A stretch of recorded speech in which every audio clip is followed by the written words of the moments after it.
How do you make your resume stand out to hiring managers? Easiest way is to make sure that it fits the role as it was written.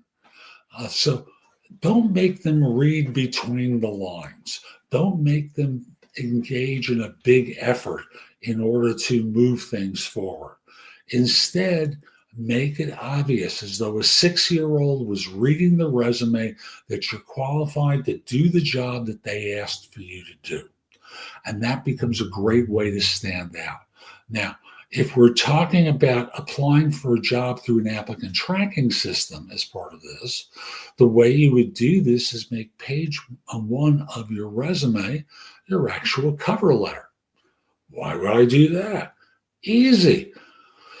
Page 1 would read, I'm forwarding my resume to you for such and such position that I saw advertised on LinkedIn, for example. This is how my background meshes with the role. Flush left. What you do is you list all the requirements of the position and all the functionality that they ask you to do that you've actually done. Flush right is how long and how recently you've done that.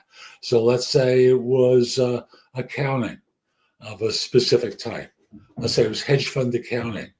4 years is the way it would read in the right-hand column. And you say 4 years current. And thus they could see that you've actually had experience with it. Now, the fun thing is by making it page 1 of your resume, if you're submitting it through an applicant tracking system, what you're doing is keyword stuffing page 1 of the resume. And then in the actual resume that begins on page 2, the system is going to see terms that it's looking for. And again, we're working with the reference of hedge fund accounting.